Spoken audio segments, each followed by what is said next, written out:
everyone. I'm Max from Canada. I'm Suti from Thailand. We are a married couple who live together in Thailand with our 12 dogs. And when we reacted to this German compilation, a lot of people said, where is Bavaria? Doesn't I love Bavaria? Bavaria. So now the top 10 is only going to be about Bavaria. So if you like Bavaria, smash the like button. Go thanks Ryan Shirley because he went to Bavaria and he did his top 10. By the way, we have a channel membership. Buy me a coffee if you want to support our channel. Would be greatly appreciated.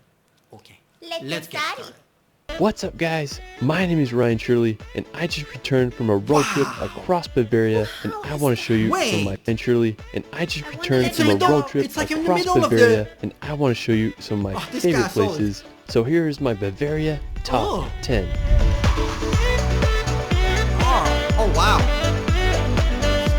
Bavaria is home to some of Europe's most magical landscapes, from endless castles to medieval fairy tale towns. Bavaria is a destination that needs to be explored. Let's start this video off in the town of Berchtesgaden. Now I have to say this is one of the most beautiful towns in all of Germany. It's just a 2-hour drive from Munich and it's nestled in the Bavarian Alps. One of my favorite features of Berchtesgaden is the Watzmann Mountain. It's a uniquely shaped peak that towers over the town. It almost looks like someone took a bite out of it. True.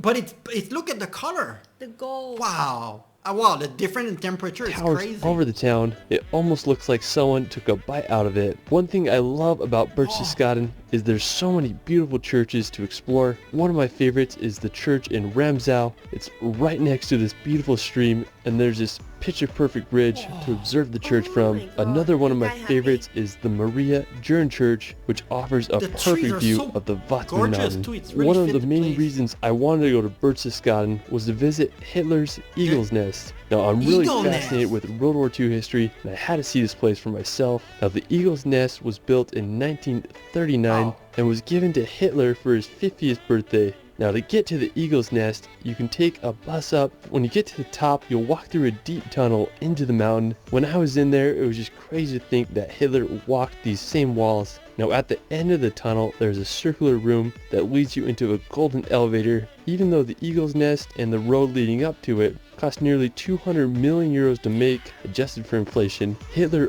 only visited it on 14 documented occasions. This may be because Hitler was afraid of heights and he was also scared of using the elevator. Thankfully, the Eagle's Nest wasn't destroyed in World War II, and today it's a restaurant with panoramic views. And while you're there, you can hike up some walking paths into the Berchtesgaden National Park, enjoying the incredible sights of this historical destination. Afterwards, we're going to head back to Berchtesgaden to visit the Lake Königssee. Now the lake was created by glaciers, which makes it feel like you're in a fjord you'd see in Norway or New Zealand. When I was there, we took a boat ride to the end of the lake. It cost around 15 euros and took about 50 minutes to cross the lake. Now the first stop was to the famous St. Bartholomew's Church. We kept going and we reached the end of the lake. We then hiked about 10 minutes to reach Obersee.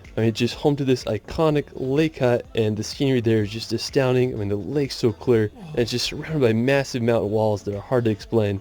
I just had a great time enjoying the scenery around the lake. Definitely gotta explore Königssee and Obersee while you're in Berchtesgaden. Now afterwards, we're going to visit the magical village of Rothenburg. Now when you go to Rothenburg, you'll feel like you're walking in a fantasy movie. It's one of the most preserved medieval old towns in all of Europe. During the Middle Ages. This city look crazy. Like seeing the house like this, I have never seen that in my life. And just looking at the window and the clock tower and everything, it's crazy. This really looks like you're from a different world. Like Rothenburg thrived as it was located at the crossroads of European trade routes. At the beginning of the 15th century, it rose to becoming the second largest city in all of Germany. But during the 17th century, Rothenburg faced adversities such as the 30-Year War and the bubonic plague. Without much resources, Rothenburg's growth was halted, which aided in keeping the town preserved in its medieval state. Today, Rothenburg maintains its medieval charm, and it's been the inspiration for sets of Disney movies such as Pinocchio. If you go, you can check out the famous Cloning Corner or witness the beautiful Christmas. It's blue, it's yellow, it's red, there's all the color. It's crazy, and it's all markets. fit I mean, it's just together. hard to beat the allure of this German village. From Rothenburg, you can make the 3-hour drive to the beautiful city Munich. of Munich. Also known as Bavaria's capital, Munich is located in the south of Germany, about 50 kilometers from the Alps. During World War II, Munich was heavily bombed by over 70 air raids, but today the city is restored to its former beauty. Yeah, look One of at the all most those popular clock spots towers. is the Marienplatz, Central Square. You'll find the new town hall with its stunning clock tower and Oh my God, historical every plate figurines. you can take After all the Munich, we're going to picture. head to Never the gonna top of end. Germany to visit the Zugspitze mountain. Now with a height of 2,962 meters, easily one of the most impressive mountains in all of Germany. Zugspitze is located south of Garmisch-Partenkirchen, and the easiest way to reach the top of the mountain is by a cable car. It costs around 60 euros, and it's one of the biggest gondolas I've ever been in. It holds several world records, including the longest free span in a cable car, with a distance of more than 3,000 meters. Honestly, an engineering phenomenon and a little scary going up. The cable car is quite the experience. Yeah, it is. And once you reach the top, you can explore the mountain station. I mean, it really blew me away up there. It totally reminded me of an evil villain's lair. There's a great restaurant and platforms Oh, to that looks observe good. the scenery below. One thing that I thought was interesting is you can walk through this tunnel and be it'll scared take you of to the heights. Austrian side of Zugspitze. Now Just from the on the side, but platform just on the look German not the side, you can grass see the below, summit cross. the Me and my glass brother below, decided you we don't walk wanted there. to climb to the top. The snow made it a little sketchy, but we held on tight to the iron wire and climbed a ladder and made it to the cross. I mean, the views were unreal up there. I mean, if you go in the summertime, I'm sure it's not as sketchy to summit this. Now after Zugspitze, you can take the cable car down to visit the lake Eibsee. Now it's known as Eibsee. the Maldives of the Alps with its clear water and Whoa. tree-dotted islands. I mean, the color of the water there is astounding. Now if you have time, I definitely recommend walking along the lake. It's full of beautiful groves of trees and a perfect place to relax on the shoreline and enjoy some Bavarian nature. Now afterwards, we're going to head over to This place is Wagenbrüssee. crazy. This is one of the most scenic places in Yeah. all of Bavaria. I mean, I was just baffled by this place. It's this beautiful little lake nestled in the curious. mountain. This is the kind of place I wanted to live in. Why the grass is too short like that?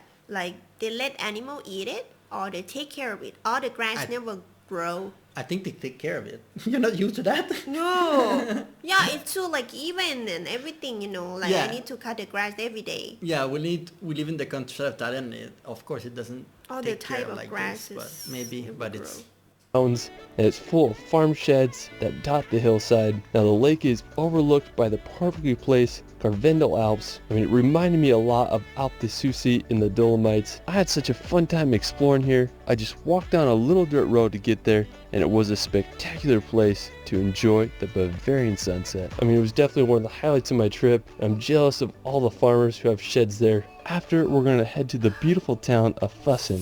Now, Füssen. located right at the Again, the foot clock of the tower. Bavarian Alps, Füssen is a 700-year-old medieval city full of old world charm. Its streets are lined with cobblestones, and you feel like you're walking back in time as you explore it. I just love all the classical German houses, and I think it's so cool how the milky blue River Lech runs right next to the town. The crowning feature of Füssen is the High Castle.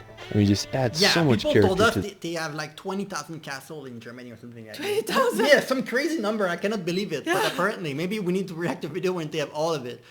See, like this, the wall looks so thin. town. If you really want to go back in time, I mean, you just gotta give Füssen a visit. Oh, Now, for a that came final from the destination, Empire. we're gonna visit the iconic Oh, yeah. Neuschwanstein Castle. I have to This- say that it is the most beautiful castle in all Europe. It's what inspired Disney's Sleeping Beauty castle. I mean, Castle it's is just crazy. the perfect place for a princess. Now, the castle is nestled at the very tip of southern Germany. Neuschwanstein Castle is placed perfectly in the mountains with a phenomenal 360 view of the Bavarian Alps and the town below. think you The can construction of the see castle everything began in from there. 1869. During World War II, the SS debated blowing up the castle to prevent it from falling into the enemy's hands, but thankfully it never happened.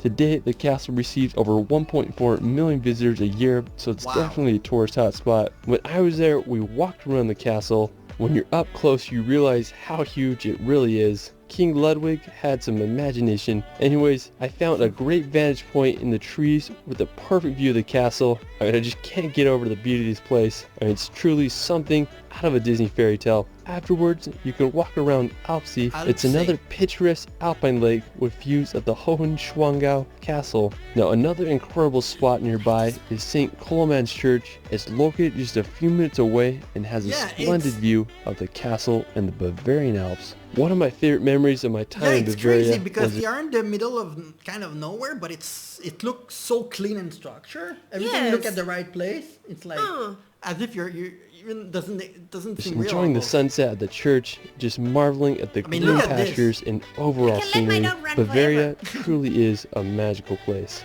Well, that is it for my Bavaria top 10. Let me know where your favorite place is in Bavaria. Tell me music to bring. That's amazing. When you live like that, right? You retire or whatever, working at home, you're gonna be so happy with the nature like that. Like you go out and go buy food, cook at home.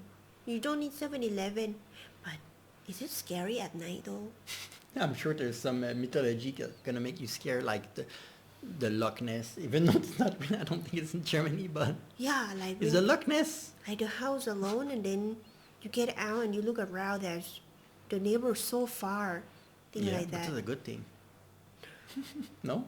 I mean, I have two personality. In the morning, I really like it when it's quiet, but then when it at night, like here, if my neighbor doesn't turn the light on, I'm gonna feel so depressed. I staring at that house, their house every night. Like I need to make sure their house turn the light on, so I'm gonna be fine. Okay. Well, thank you for watching, everyone.